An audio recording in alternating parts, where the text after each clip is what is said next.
मति भी कह दें तो अतिशयोक्ति नहीं है। छोटी सी मति के अनुसार हमें लगता है ब्रज के कुछ छूटे हुए भक्त पन्ना आकर बस गए हैं, तो ऐसे नगरी में भी आपको जय जय सीताराम है। ठाकुर जी के पागलों की नगरी है पन्ना। वैसे तो हीरा यते पाए जात, तो असली हीरा तो वही है जिसके हृदय में गोविंद विराजमान हो गए। हीरा वाले बहुत भय हुए, हीरा मिल हैं रखे हुए कछुन के घरे गड़े भाई। कछुन ने बेच खाए बम्बईहन में, कछु इतन से बेच खा के बाहर विदेशन चले गए, क्षेत्र छोड़ दे कछुन ने, लेकिन असली हीरा वही पा पाया जो सुबह की मंगला आरती जुगल किशोर की कर रहा, और इनके चरणों में ही जो प्राण त्यागेगा असली हीरा उसी के पास है। ऐसे ठाकुर की नगरी में आज SJS पब्लिक स्कूल, इसका नाम शिक्षा का एक मंदिर। अभी हमारे पुलिस अधीक्षक महोदय बहुत प्यारी बात बोल रहे थे, हम बड़े गौर से सुन रहे थे। मंदिर शब्द से वो संबोधित कर रहे थे। इसका एक नाम है विद्यालय। विद्या प्लस आलय बराबर विद्यालय। जहां पर विद्या हमारे जीवन में उतरती है विद्यालय। शिक्षा, शिक्षा बना शिक्ष धातु से, शिक्ष धातु से आप प्रत्यय से मिलकर के शिक्षा शब्द बना है। शिक्ष धातु आप प्रत्यय दोनों को मिलाकर के शिक्षा शब्द का प्रादुर्भाव हुआ है। शिक्षा का मतलब होता सीखना, शिक्षा का मतलब होता जानना, शिक्षा का मतलब होता गुणज्ञ बनना। और कलेक्टर महोदय कहाँ से शुरू करते, खबर नहीं कितनी प्यारी बात आपने शुरू करी। आपने श्लोक से शुरू की, इसका मतलब आपके अंदर संस्कार जो कूट कूट के भरे हैं वो बाहर निकल कर आ रहे हैं। राजा अपने क्षेत्र में पूजा जाता, मंत्री भी बैठे हैं, राजा भी होते हैं, वो भी अपने क्षेत्र के राजा होते हैं। विधायक में पूजा जाता है, लेकिन विद्वान सर्वत्र पूज्यन्ते, विद्वान हमेशा सब जगह पूजा जाता है। राजा की महिमा एक राजपाट के अंतर्गत होती है। राजा एक क्षेत्र तक पूजनीय होता, उसकी वाणी एक क्षेत्र तक मानी जाती।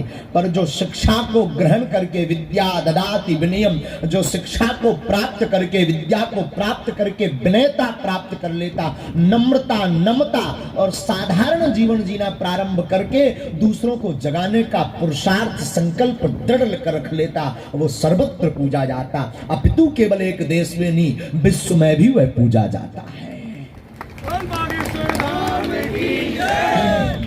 उसके पूर्व में इस SJS पब्लिक स्कूल के कोई अधिकारी रहे होंगे जो बहन जी बोल रही थी। अंग्रेजी तो हमारे मूड पे हो कड़ गई, हमें तो समझ में नहीं आई। गांव के अनपढ़ आदमी अंगूठा छाप का उनने कह दी बार बार एवरी एवरी को जाने का कह दे।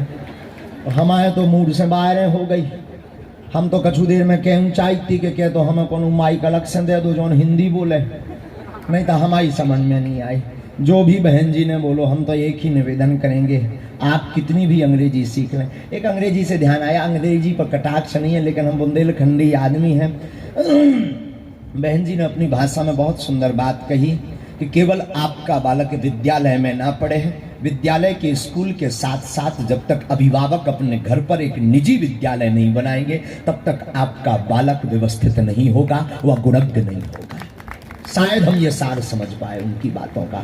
माता पिता के लिए उनका संकेत था कि माता पिता अपने घर पर ऐसे संस्कार करवें, ऐसी वाणी बोलवें, ऐसे शब्दों का प्रयोग करवें, ऐसा सम्मानीय सूचक प्रयोग करवें जिसके कारण से हमारे बच्चों पर सुप्रभाव संस्कार बनवे। मूलभूत आवश्यकता हमारे देश की प्रारंभ में वैसे तो रोटी कपड़ा और मकान मांग रहा है हिंदुस्तान। बहुत पुराना नारा है, अभी बैठे बैठे हम सोच रहे थे, बहुत पुराना नारा, रोटी कपड़ा और मकान मांग रहा है हिंदुस्तान।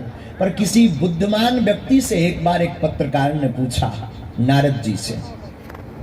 पत्रकारों ने, नारद जी, नारद की भूमिका निभाते हैं पत्रकार। नारद का मतलब चुगली करना नहीं होता, नारद का मतलब होता जिसकी वाणी कभी रद्द ना हो, वो नारद।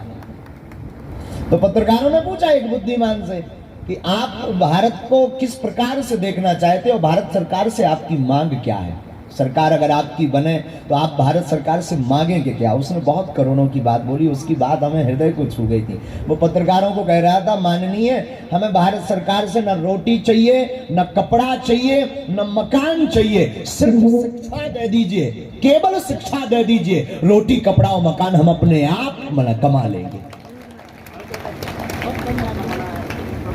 और जिस क्षेत्र का मूल्य बढ़ा, जिस स्थान क्षेत्र के लोगों की महिमा बढ़ी, उसके मूल में शिक्षा जरूर रही। हमारा भारत विश्व गुरु इसलिए रहा क्योंकि संपूर्ण विश्व को भारत ने ही। संस्कृत में एक बहुत पहले प्रश्न चलता था, सबसे प्राचीन भाषा कौन सी है, तो उत्तर लिखा जाता संस्कृतम अस्ति। संस्कृत सबसे प्राचीन भाषा है, वो भारत की मूल भाषा है। इसलिए भारत हमारा विश्व गुरु था। और हम लोग क्या कर रहे हैं, पाश्चात्य की तरफ तो जा रहे हैं, अपनी संस्कृति को भूल रहे हैं। हम हलो हाय के चक्कर में पड़ रहे हैं और अपनी संस्कृति के जो बड़े नम्र शब्द हैं, बड़े प्यारे शब्द हैं, जो एक हृदय से दूसरे हृदय पर विस्फोट कर देते हैं, मिला देते हैं, जोड़ देते हैं, उसको भूलते जा रहे हैं, उसको छोड़ते जा रहे हैं। अगर hello how are you, I am fine and you, इस चक्कर में हम बर्बाद होते जा रहे हैं। बुरी दुर्गति है अंग्रेजी वालों की, हमारी तो बुरी दुर्गति है। हम सीख नहीं पाए बुरी दुर्गति, जहाँ जाओ सोते ही, बाहर जाओ सोते अंग्रेजी। कचुआगी के लगे हमारे लोग अंग्रेज आओ तो उनसे कहाँ बोलते हैं।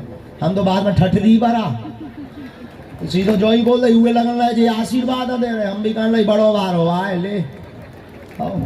ऐसे ही एक अंग्रेजी वाले की बुरी दुर्गति, भाई ट्रेन पे चढ़ गया गांव का आदमी, 4 अंग्रेजी के शब्द उसने सीखे थे, yes no very good thank you.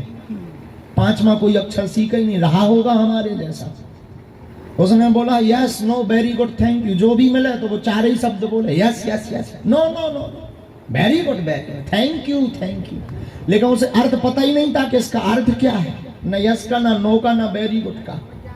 एक बार रेलगाड़ी पे चढ़ गया, एक भाई साहब की अटैची चोरी हो गई, वो में पैसा हते।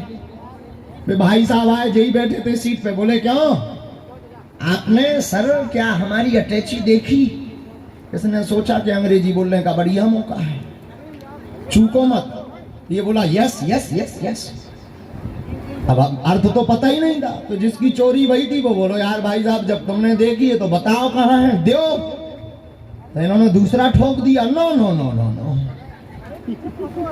अब सामने वाले को पारा लाल होगा, एक तो चोरी कर ली, ऊपर से मांग रहे सुन नो नो नो। तो बड़े गुस्सा में बोलो हम 4 मार भी हो, जेल भिजवा दे भी। बोलो वेरी गुड। अब और दिमाग खराब होगा कि हम कुछ भी बोल रहे हैं, जवाब भी उन्हें 4 ठोक ही दे, लाल होगा गाल।